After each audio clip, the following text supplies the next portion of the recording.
जितने भी छात्र छात्राएं 2023 में मैट्रिक बोर्ड का एग्जाम देने वाले उनके लिए लेकर आ चुके हैं बहुत ही वायरल इंपॉर्टेंट क्वेश्चन जो सीधा आपका बोर्ड एग्जाम में ये सभी क्वेश्चन दिखेगा। ठीक है, तो आज की वीडियो में हम हिंदी का करवाने वाले हैं आपका काफी इंपॉर्टेंट ऑब्जेक्टिव जो सीधा आपका बोर्ड एग्जाम में दिखेगा। तो आप लोग जितने भी स्टूडेंट इस लाइव सेशन में ज्वाइन है तो सभी लोग अपने दोस्तों के पास फटाफट शेयर कर दीजिए, और जो लोग अभी तक चैनल पर नए हैं तो चैनल को सब्सक्राइब करके बेल आइकन को प्रेस कर लेंगे ताकि आने वाले सभी वीडियो आप लोगों के पास सबसे पहले पहुंचे। ठीक है विद्यार्थी, तो चलिए आज की वीडियो काफी शानदार और लाजवाब होने वाला है, तो आप लोग इस वीडियो में अंत तक जरूर बनेगा ताकि आपके लिए एक एक क्वेश्चन, ठीक है, एक एक क्वेश्चन आप लोगों के लिए महत्वपूर्ण होगा। जो अगर एक क्वेश्चन में आप मिस कर देते तो आप समझिए बोर्ड एग्जाम में 1 मार्क्स आपका कट हो जाएगा। ठीक है, तो आप लोग वीडियो में अंत तक बने रहेगा, सभी क्वेश्चन आप लोगों के लिए काफी महत्वपूर्ण है। और आप लोग बता देगा अगर सभी का पीडीएफ और आंसर की और वायरल क्वेश्चन पाना चाहते हो तो आप लोग को गूगल पे सर्च करना होगा, क्या, जस्टवेल एजुकेशन। ठीक है, आप लोग जस्टवेल एजुकेशन जैसे ही गूगल पे सर्च कीजिएगा आप लोग वहां से इसी सभी का पीडीएफ और वहाँ पे वायरल प्रश्न पत्र और वहाँ पे आपका जो भी एग्जाम देकर आइएगा तो वहाँ सभी सेट का आंसर की मिल जाएगा। ठीक है, चलिए तो आज की वीडियो को मैं स्टार्ट करते हैं जो कि हिंदी का काफी सभी महत्वपूर्ण और लाजवाब क्वेश्चन है जो सीधा आपका बोर्ड एग्जाम में दिखेगा इस तरह का क्वेश्चन। तो चलिए हम क्वेश्चन को चलते हैं। तो पहला क्वेश्चन देखिए विद्यार्थी, पहला है कि नाखून क्यों बढ़ते हैं कि निबंधकार कौन है। ठीक है, आपको इसका ट्रिक भी बताएंगे कैसे आपको याद रखना है कि कौन सा लेखक कौन लिखे हैं, तो उसका ट्रिक बताया तो उस वीडियो को आप लोग जरूर देख लीजिएगा। ठीक है, आपको आई बटन में ऊपर यहाँ पे मिल जाएगा। चलिए बताइए, नाखून क्यों बढ़ते हैं कि निबंधकार कौन है। बताइए नाखून क्यों बढ़ते हैं कि निबंधकार कौन है, गुलाब राय है या शांति प्रिय द्विवेदी या प्रताप नारायण मिश्र या आचार्य हजारी प्रसाद द्विवेदी। बताइए नाखून क्यों बढ़ते हैं कि निबंधकार कौन है। ये सभी क्वेश्चन आप लोग के लिए काफी महत्वपूर्ण होगा। इससे पहले वाले वीडियो में हम बता चुके हैं आप लोग कि किसका लेखक कौन है, तो इससे आप लोग को बहुत ज्यादा क्वेश्चन पूछा जाता है बोर्ड का एग्जाम में, तो उसको भी आप लोग जरूर याद कर लेंगे। तो बताइए नाखून क्यों बढ़ते हैं कि निबंधकार कौन है, तो नाखून क्यों बढ़ते हैं कि निबंधकार कौन है, तो यहाँ पे आचार्य हजारी प्रसाद द्विवेदी हैं। ठीक है, नाखून क्यों बढ़ते हैं कौन लिखे हैं, तो आचार्य हजारी प्रसाद द्विवेदी लिखे हैं। ऑप्शन नंबर डी बिल्कुल सही आंसर हो जाएगा विद्यार्थी। चलिए नेक्स्ट क्वेश्चन देखिए क्या, सभ्यता। ठीक है, सभ्यता का हर स्तर क्या नया होता है। बताए सभ्यता का हर स्तर क्या नहीं होता है, सभ्यता का हर स्तर क्या नहीं होता, धर्म युद्ध हो या कर्म युद्ध या वर्ग युद्ध या द्वंद्व युद्ध। तो सभ्यता का हर स्तर क्या नहीं होता है, तो यहाँ पे जो होता है वो वर्ग युद्ध। वर्ग युद्ध क्या होता है, सभ्यता का स्तर नहीं होता। तो ऑप्शन नंबर सी बिल्कुल सही आंसर हो जाएगा, वर्ग युद्ध। ठीक है विद्यार्थी, चलिए नेक्स्ट क्वेश्चन।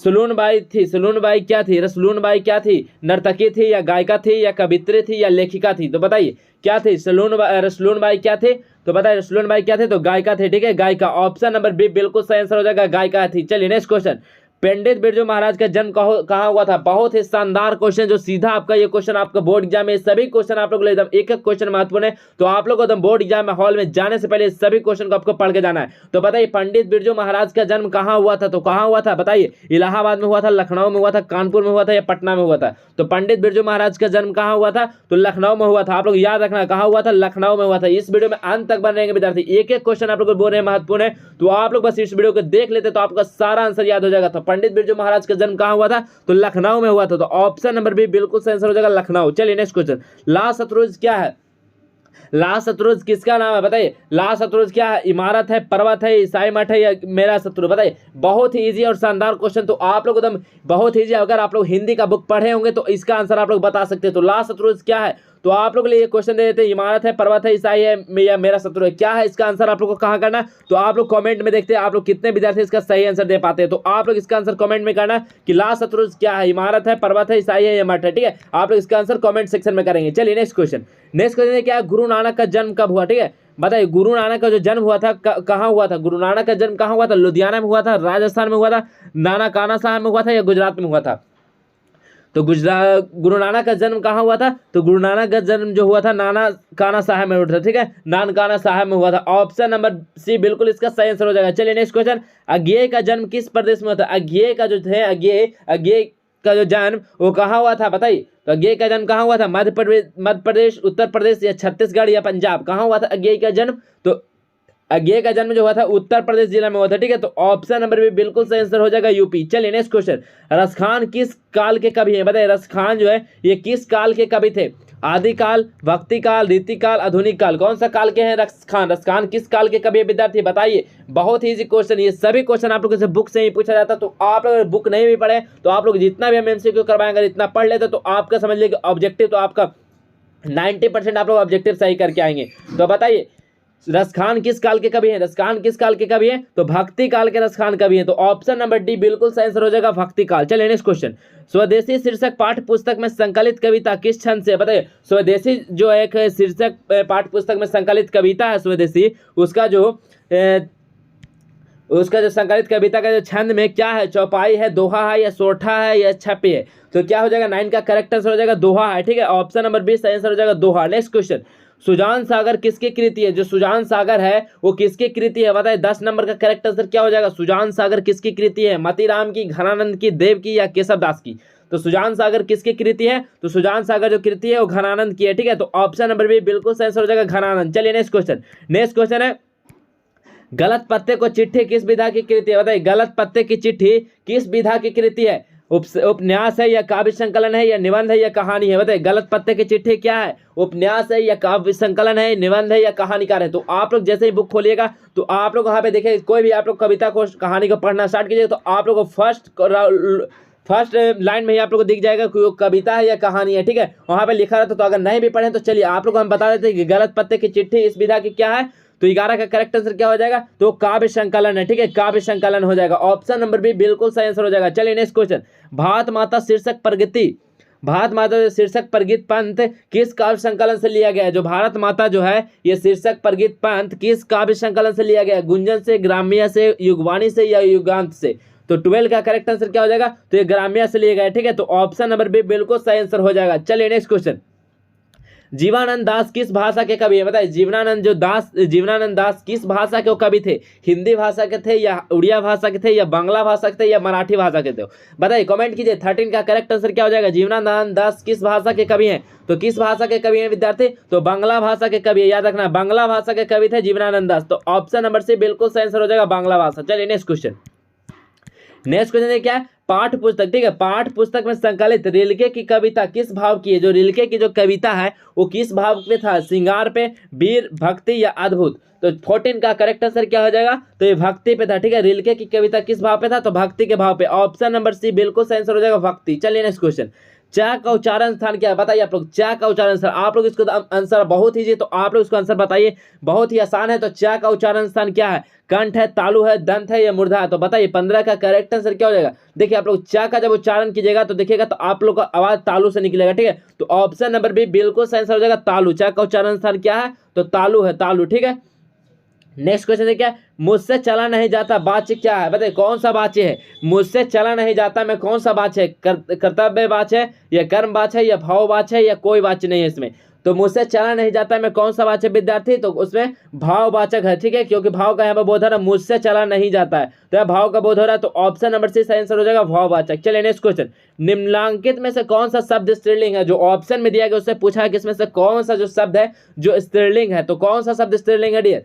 संयम है, या हिम्मत है, या चाक्षुक है, या पनघट है? इसमें से कौन सा है जो स्त्रीलिंग है? ठीक है, कौन सा पद स्त्रीलिंग है? तो 17 का जो करेक्ट आंसर हो जाएगा हिम्मत क्या है? एक स्त्रीलिंग पद है। बाकी देखिए संयम पुल्लिंग है, चाक्षुक पुल्लिंग है, पनघट भी पुल्लिंग है। तो ऑप्शन नंबर क्या हो जाएगा? तो ऑप्शन नंबर यहाँ पे बी बिल्कुल सही आंसर हो जाएगा हिम्मत। हिम्मत क्या है? स्त्रीलिंग शब्द है। चलिए नेक्स्ट क्वेश्चन, नेक्स्ट क्वेश्चन सफल का, ठीक है, सफल का भाववाचक संज्ञा है। सफल का भाववाचक संज्ञा क्या हो जाएगा? असफलता होगा, सफल होगा, सफलता होगा, या असफल होगा?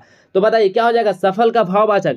ठीक है, सफल का भाववाचक क्या हो जाएगा? सफलता हो जाएगा। ठीक है, सफलता। ऑप्शन नंबर सी बिल्कुल सही आंसर हो जाएगा सफलता हो जाएगा। नेक्स्ट क्वेश्चन, आसमान में चिड़िया उड़ रही है, बहुवचन बताना। ठीक है, आसमान में चिड़िया क्या करे? उड़ रही है। इसमें से आप लोगों को बहुवचन बताना है, क्या आसमान है, चिड़िया है, या उड़ है, या में है? तो 19 का करेक्ट आंसर क्या हो जाएगा विद्यार्थी बताइए? आसमान में चिड़िया उड़े, तो चिड़िया यहाँ पे क्या हो जाएगा? बहुवचन हो जाएगा। ऑप्शन नंबर बी बिल्कुल सही आंसर हो जाएगा चिड़िया।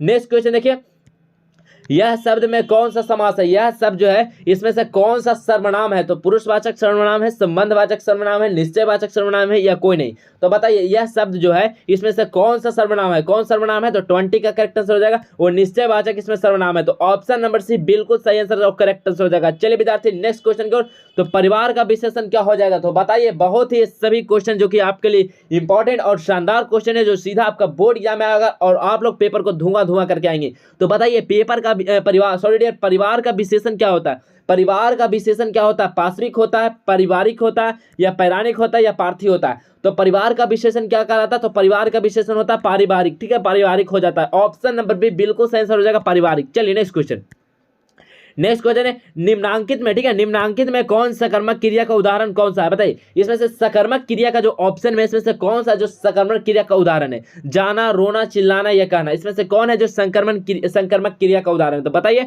22 का करेक्ट आंसर क्या हो जाएगा? तो कहना क्या है इसमें सकर्मक क्रिया का उदाहरण है, तो ऑप्शन नंबर डी बिल्कुल राइट आंसर हो जाएगा। चलिए नेक्स्ट क्वेश्चन देखिए, नेक्स्ट क्वेश्चन बहुत ही लाजवाब और शानदार क्वेश्चन। ये क्वेश्चन हमेशा बोर्ड एग्जाम में पूछा जाता है, काल के कितना भेद होता है? बताइए बहुत सारे विद्यार्थियों को ये भी पता नहीं होता कि काल के कितना भेद होते हैं। तो कितना भेद होते हैं? एक भेद होते हैं, दो भेद होते हैं, तीन भेद होते हैं या चार भेद होते हैं? बताइए काल के कितना भेद होते हैं? तो 23 का करेक्ट आंसर क्या हो जाएगा? काल के कितना भेद होते हैं?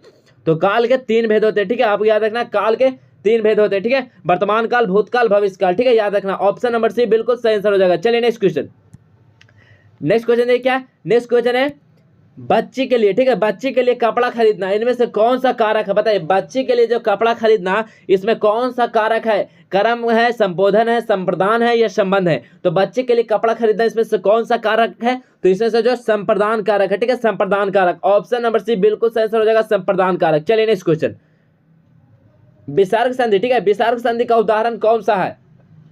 विसर्ग संधि का इसमें से उदाहरण कौन सा है? उज्ज्वल है, रेखांकित है, तथैव है या दुष्कर्म है? इसमें कौन सा ऑप्शन है जो विसर्ग संधि का उदाहरण है? तो 25 का करेक्ट आंसर क्या हो जाएगा? तो इसमें से जो दुष्कर्म क्या है, ये विसर्ग संधि का उदाहरण है, तो ऑप्शन नंबर डी बिल्कुल सही आंसर हो जाएगा। चलिए नेक्स्ट क्वेश्चन, यथाशक्ति में कौन सा समास है? यथाशक्ति, बताइए यथाशक्ति में कौन सा समास है? कर्मधारय समास है या अव्ययी भाव समास है, द्वंद्व समास है या बहुब्रीहि समास है? तो यथाशक्ति में कौन सा समास है डियर? तो कौन सा समास हो जाएगा? तो अव्ययी भाव समास है, ठीक है, यथाशक्ति में कौन सा समास होता है? अव्ययी भाव समास होता है। ऑप्शन नंबर बी बिल्कुल सही आंसर हो जाएगा। चलिए नेक्स्ट क्वेश्चन, नेक्स्ट क्वेश्चन क्या है? छक्के छुड़ाना मुहावरे का क्या अर्थ होता है? जो छक्के, कितने लोग बोलते हैं ना कि छक्का छुड़ा दिए उसको, तो छक्का छुड़ाना मुहावरे का क्या अर्थ होता है? हराना होता है, जलाना होता है, छक्के मारना होता है या कोई नहीं? तो छक्का छुड़ाना मुहावरे का क्या अर्थ होता है? तो छक्का छुड़ाना मुहावरे का अर्थ होता है कि हराना, ठीक है, हराना। ऑप्शन नंबर ए बिल्कुल सही आंसर हो जाएगा, याद रखना छक्का छुड़ाने का मुहावरा का अर्थ होता है हराना। ऑप्शन नंबर ए सही आंसर हो जाएगा। चलिए नेक्स्ट क्वेश्चन, नेक्स्ट क्वेश्चन है चालाक में, ठीक है, चालाक में कौन सा प्रत्यय लगा हुआ है? चालाक में आप लोग को बताना है कि कौन सा प्रत्यय लगा हुआ है। तो प्रत्यय कहाँ लगता है? तो शब्द के अंत में लगता है, याद रखना। तो शब्द के अंत में बताइए इसमें कौन सा प्रत्यय है? तो चालाक, ठीक है, आक, आक प्रत्यय इसमें लग रहा है, ठीक है, चालाक अलग तोड़िएगा, तो देखिए आक, ऑप्शन नंबर डी बिल्कुल सही आंसर हो जाएगा, आक प्रत्यय। नेक्स्ट क्वेश्चन, पुष्प का परिवाची क्या होता है? पुष्प मतलब फूल का जो पर्यायवाची क्या होता है? तो बताइए सुमन होता है, कलिका होता है, अनिल होता है, अनंग होता है? तो पुष्प का पर्यायवाची क्या हो जाएगा विद्यार्थी? तो सुमन हो जाएगा। सुमन किसका पर्यायवाची होता है? पुष्प का, फूल का ही होता है। तो ऑप्शन नंबर ए बिल्कुल सही आंसर हो जाएगा, सुमन को हम लोग पुष्प बोलते हैं। नेक्स्ट क्वेश्चन, अपमान का विपरीतार्थक शब्द क्या होता है? अपमान का, ठीक है, अपमान का विपरीतार्थक शब्द क्या होता है? इज्जत होता है, बेइज्जत होता है, सम्मान होता है या प्रतिष्ठा होता है? तो 30 का करेक्ट आंसर क्या हो जाएगा? तो 30 का करेक्ट आंसर आप लोगों के लिए काफी एकदम शानदार क्वेश्चन, जो कि एकदम बहुत ईजी है। अपमान का उल्टा शब्द क्या हो जाएगा? सम्मान हो जाएगा, ठीक है, सम्मान। ऑप्शन नंबर सी बिल्कुल सही आंसर हो जाएगा, सम्मान। चलिए नेक्स्ट क्वेश्चन, दुर्गुण शब्द में कौन सा उपसर्ग है? तो बताइए दुर्गुण शब्द में कौन सा उपसर्ग है? तो उपसर्ग कहाँ लगता है? शब्द के आगे लगता है, याद रखना, शब्द के आगे क्या लगता है? उपसर्ग, और शब्द के लास्ट में प्रत्यय लगता है। तो दुर्गुण में कौन सा उपसर्ग है? तो दुर्गुण में कौन सा उपसर्ग है? तो कौन सा है? दुर, ठीक है, कौन सा है? तो दूर है, ठीक है। तो ऑप्शन नंबर ए बिल्कुल सही आंसर हो जाएगा, ऑप्शन नंबर ए बिल्कुल करेक्ट आंसर हो जाएगा। चलिए नेक्स्ट क्वेश्चन, जिसका जन्म 2 बार होता है उसे हम लोग क्या बोलते हैं? बताइए जिसका जन्म 2 बार होता है उसे हम लोग क्या बोलते हैं? सर्वज्ञ बोलते हैं, अल्पज्ञ बोलते हैं, द्विज बोलते हैं या अज्ञ बोलते हैं? पता है जिसका जन्म 2 बार होता है उसको हम लोग क्या बोलते हैं विद्यार्थी? अगर किसी विद्यार्थी का जन्म 2 बार होगा उसको हम लोग क्या बोलेंगे? तो उसको हम लोग क्या बोलेंगे? तो द्विज बोलेंगे, द्विज। ऑप्शन नंबर सी बिल्कुल सही आंसर हो जाएगा, द्विज। चलिए नेक्स्ट क्वेश्चन, कौन सा शब्द अभिकारी का उदाहरण है? बताइए कौन सा इसमें से जो शब्द है वो अभिकारी का शब्द है? पेड़ है, पर्वत है, लड़का है, यस अभी है? कौन इसमें जो है अभिकारी का उदाहरण है? तो 33 का करेक्ट आंसर क्या हो जाएगा? अभी क्या है? एक अभिकारी का उदाहरण है। ऑप्शन नंबर डी बिल्कुल सही आंसर हो जाएगा। चलिए नेक्स्ट क्वेश्चन, निम्नलिखित में से कौन सा शब्द महादेव का समानार्थी नहीं है? बताइए इसमें से जो कौन सा शब्द है जो महादेव का समानार्थी नहीं है? ठीक है, महादेव का समानार्थी कौन है? नीलकंठ, दामोदर, शशिशेखर, चंद्रशेखर। तो बताइए कौन है इसमें जो महादेव का समानार्थी नहीं है? तो दामोदर। दामोदर क्या है? ये महादेव से कोई रिलेटेड नहीं है इसका, ठीक है, इसका कोई समानार्थी नहीं होता है। नील, देखिए महादेव का है समानार्थी है, नीलकंठ है, शशिशेखर है, चंद्रशेखर है, ठीक है। तो इसमें क्या पूछा था कि नहीं है, तो ऑप्शन नंबर बी बिल्कुल इसका सही हो जाएगा, दामोदर। चलिए नेक्स्ट क्वेश्चन, लक्ष्मी कहानी के केंद्रीय पात्र क्या है? लक्ष्मी जी का जो कहानी का जो केंद्रीय पात्र क्या था? ढहते विश्वास था, धरती कब तक घूमेगी, माँ या नगर? तो बताइए आपका किताब का ही है तो आप लोग बता सकते हैं इसका करेक्ट आंसर क्या हो जाएगा। लक्ष्मी कहानी का केंद्रीय पात्र क्या था? तो केंद्रीय पात्र धरते विश्वास था, ठीक है, धरते विश्वास, ठीक है, धरते विश्वास। ऑप्शन नंबर ए बिल्कुल सही आंसर हो जाएगा। चलिए नेक्स्ट क्वेश्चन, नेक्स्ट क्वेश्चन है गुणवाचक विशेषण, ठीक है। गुणवाचक विशेषण क्या है, इसमें से कौन है जो गुण को दर्शा रहा है 3 किलो, 4 अधिक या अच्छा। तो इसमें से जो कौन है जो गुण को अपना दर्शा रहा है, तो 36 का करेक्ट आंसर आप हम लोग देखते हैं। तो देखिए अच्छा क्या है, गुण को दर्शा रहा है कि वो अच्छा है, ठीक है, उसका गुण दर्शा रहा है, इसलिए ऑप्शन नंबर डी बिल्कुल सही आंसर होगा। अच्छा क्या है, गुणवाचक का उदाहरण है। चलिए नेक्स्ट क्वेश्चन, स्वर संधि का उदाहरण नहीं है, बताइए इसमें से कौन है जो स्वर संधि का उदाहरण नहीं है। ऑप्शन में दिया गया है गिरीश, महेंद्र, एकाएक या बागपति, ठीक है। इसमें से कौन है जो स्वर संधि का उदाहरण नहीं है, तो कौन है स्वर संधि का उदाहरण नहीं है, तो बागपति क्या है, स्वर संधि का उदाहरण नहीं है। ऑप्शन नंबर डी बिल्कुल सही आंसर हो जाएगा। नेक्स्ट क्वेश्चन, पंडित बिरजू महाराज का जन्म कौन सा ईस्वी में हुआ था, बताइए पंडित बिरजू महाराज का जो जन्म कब हुआ था, 1935 ईस्वी में, 1936 ईस्वी में, 1937 ईस्वी में या 1938 ईस्वी में। तो पंडित बिरजू महाराज का जन्म कब हुआ था, तो 1938 ईस्वी में हुआ था, ठीक है। कब हुआ था, 1938 ईस्वी में। ऑप्शन नंबर डी बिल्कुल सही आंसर हो जाएगा। नेक्स्ट क्वेश्चन, अशुद्ध शब्द है, इसमें से अशुद्ध शब्द कौन सा पहचानना है आपको, तो अशुद्ध शब्द इसमें से कौन सा है, देखिए कर्तव्य, श्रृंगार, रोशनी या दुरात्मा, बताइए इसमें से आपका कौन सा अशुद्ध शब्द है। तो देखिए श्रृंगार क्या है, यह शुभ शब्द है, तो ऑप्शन नंबर बी बिल्कुल सही आंसर हो जाएगा। नेक्स्ट क्वेश्चन है क्या, फ्रांस का प्रमुख, ठीक है, फ्रांस का प्रमुख कला केंद्र रहा, फ्रांस का जो प्रमुख कला केंद्र रहा वो कौन रहा, एफिल टावर, ओविनियो, ए एंड बी दोनों या कोई नहीं। तो फ्रांस का प्रमुख कला केंद्र रहा, कौन रहा कला केंद्र, तो इसका करेक्ट आंसर क्या हो जाएगा, तो अभिनयो, अभिनयो क्या थे, फ्रांस का प्रमुख कला केंद्र रहा, तो ऑप्शन नंबर बी बिल्कुल सही आंसर हो जाएगा। नेक्स्ट क्वेश्चन, जित जित मैं निरखत हूँ पाठ की विधा कैसा है, बताइए जित जित मैं निरखत हूँ जो पाठ है उसका विधा कैसा है, वो साक्षात्कार है, निबंध है, कहानी है या काव्य है। तो आप लोग बताना है क्या है जित जित मैं निरखत, तो जित जित मैं निरखत क्या है, तो एक साक्षात्कार है, ठीक है, साक्षात्कार है। ऑप्शन नंबर ए बिल्कुल सही आंसर हो जाएगा, साक्षात्कार। चलिए नेक्स्ट क्वेश्चन, नेक्स्ट क्वेश्चन है क्या, मैक्स मुलर ने, ठीक है, मैक्स मुलर ने वर्ष की अवस्था में लिपिंग विश्वविद्यालय में संस्कृत अध्ययन प्रारंभ किया, बताइए कौन सा वर्ष में वो लिपिंग विश्वविद्यालय में संस्कृत अध्ययन प्राप्त किया था, कौन सा वर्ष में, तो 15 वर्ष, 16 वर्ष, 17 वर्ष या 18 वर्ष। तो 42 का करेक्ट आंसर क्या हो जाएगा, तो 18 वर्ष में शुरू किए थे, तो ऑप्शन नंबर डी बिल्कुल सही आंसर हो जाएगा, 18 वर्ष। नेक्स्ट क्वेश्चन, निम्नलिखित कलम शब्द का शुद्ध रूप कौन है, बताइए निम्नलिखित में कलम शब्द का शुद्ध रूप कौन सा है, कलाश है, कलश है, कलश है या कोई नहीं। तो बताइए निम्नलिखित में जो कलम शब्द का शुद्ध रूप कौन सा हो जाएगा, तो शुद्ध रूप कौन सा हो जाएगा, तो कलश हो जाएगा, ठीक है। ऑप्शन नंबर सी बिल्कुल सही हो जाएगा, कलश। ये सभी क्वेश्चन आप लोग हमेशा बोल रहे हैं कि आपके लिए बोर्ड एग्जाम के लिए काफी एकदम महत्वपूर्ण इंपॉर्टेंट क्वेश्चन है, तो आप लोग इस वीडियो में अंत तक बने रहेंगे और एक एक क्वेश्चन को आप लोग एकदम बारीकी से समझेंगे, ठीक है विद्यार्थी, क्योंकि यही सब क्वेश्चन आपका बोर्ड एग्जाम में इस बार आएगा और आप लोग इसी में आप लोग फंस सकते हैं। तो आप लोग इसलिए बोलते हैं कि एग्जाम हॉल में जाने से पहले सभी वीडियो को आप लोग एकदम एक बार जरूर देख के जाना होगा। चलिए नेक्स्ट क्वेश्चन, मोहरा क्या है, ठीक है, मोहरा क्या है, बताइए मोहरा क्या है, इमारत है, जंगल है, पर्वत है या नदी है।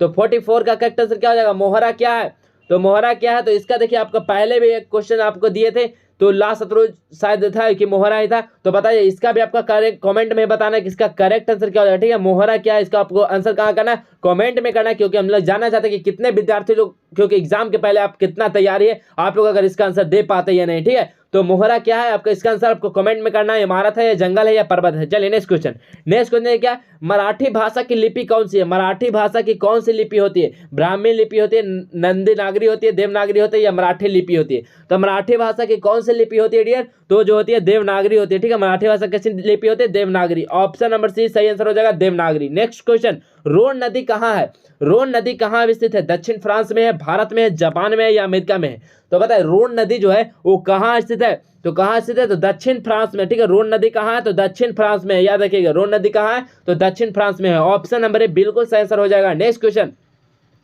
जीर्ण जनपद किसकी कृति है, बताए जीर्ण जनपद किसकी कृति है, प्रेमघन की है या श्रीधर पाठक की, रामनरेश त्रिपाठी की, नागार्जुन की। तो बताए जीर्ण जनपद किसकी कृति है, तो 47 का करेक्ट आंसर क्या हो जाएगा, प्रेमघन की कृति है। किसकी है जीर्ण जनपद, तो ये प्रेमघन की है। ऑप्शन नंबर ए बिल्कुल सही आंसर हो जाएगा, प्रेमघन। नेक्स्ट क्वेश्चन, कुंवर नारायण, ठीक है, बताना है कि कुंवर नारायण, ठीक है, कुंवर नारायण का जन्म किस शहर में हुआ था, कुंवर नारायण का जो जन्म हुआ था ये किस शहर में हुआ था, कुंवर नारायण का जन्म कानपुर में, इलाहाबाद, लखनऊ या पटना। तो कुंवर नारायण का जन्म किस शहर में हुआ था विद्यार्थी, तो किस शहर में हुआ था, तो लखनऊ में हुआ था, ठीक है। याद रखना कुंवर नारायण सिंह का जन्म किस शहर में हुआ था, तो लखनऊ में हुआ था। ऑप्शन नंबर सी बिल्कुल सही आंसर हो जाएगा, लखनऊ। नेक्स्ट क्वेश्चन, किसे प्रेम का पीर का कवि कहा जाता है, बताइए किस कवि को हम लोग प्रेम के पीर का कवि कहते हैं, मीरा को, महादेवी वर्मा को, घनानंद को या सूरदास को। तो 49 का करेक्ट आंसर बताना है हम लोग, किस कवि को बताए प्रेम का पीर कहते हैं, तो घनानंद को हम लोग कहते हैं। किसको कहते हैं, घनानंद को। ऑप्शन नंबर सी सही हो जाएगा, घनानंद को कहते हैं। नेक्स्ट क्वेश्चन, वचन के कितने भेद होते हैं बताइए। बहुत ही इजी और शानदार क्वेश्चन, वचन के कितने भेद होते हैं बताइए। बहुत ईजी है, आप लोग तो पढ़े होंगे तो जरूर बता सकते हैं। आप लोग बच्चा से पढ़ते आए होंगे। बचपन के कितने भेद हैं तो वचन के कितने भेद हैं तो दो भेद है, ठीक है। आप लोग याद रखना, वचन के कितने भेद है, दो भेद। कौन सा है तो एक वचन और बहुवचन, ठीक है। आप लोग याद होगा एक वचन और बहुवचन दो ही भेद है। तो ऑप्शन नंबर बी बिल्कुल इसका करेक्ट आंसर हो जाएगा, ठीक है। तो देखिए आज के सीरीज में 50 MCQ जो कि काफी आपका इंपॉर्टेंट क्वेश्चन था, जो आपको एग्जाम हॉल में जाने से पहले सभी क्वेश्चन को आप लोग एक बार देख के जाना होगा, ठीक है। और इसके आगे वाला भी वीडियो आएगा तो उस वीडियो को आप लोग इंतजार करेंगे, इसलिए हम बोलते हैं कि आप लोग चैनल को सब्सक्राइब करके बेल आइकन को प्रेस कर लीजिएगा, ताकि आने वाले भी वीडियो आप लोग के पास बहुत जल्द है, जैसे भी मिले आपके पास नोटिफिकेशन आए, ठीक है। तो इसलिए आप लोग नोटिफिकेशन को भी ऑन कर लेंगे। और इसका अगर PDF पाना चाहते हैं तो आप लोग को गूगल पे सर्च करना होगा जस्टवेल एजुकेशन, ठीक है। आप लोग जस्टवेल एजुकेशन आप लोग सर्च किया जाए, वहां से आप लोग को बहुत सारी कंटेंट आपको फ्री ऑफ कॉस्ट मिल जाएगी। तो वहां से आप लोग पढ़ सकते हैं और आप डाउनलोड भी कर सकते हैं, ठीक है। तो अगर आप लोग को वीडियो अच्छा लगा तो लाइक कीजिएगा, अपने सभी दोस्तों के पास इस वीडियो को शेयर कीजिएगा, ताकि सभी अपने विद्यार्थी अपने हिसाब से आप सभी क्वेश्चन को भी पढ़ के जाएंगे और बोर्ड एग्जाम में अच्छा मार्क्स लाएंगे, ठीक है। तो चलिए हम मिलते हैं अगले वीडियो में। आज के वीडियो में बस इतना है, मिलते हैं अगले वीडियो में। तब तक के लिए जय हिंद, वंदे मातरम।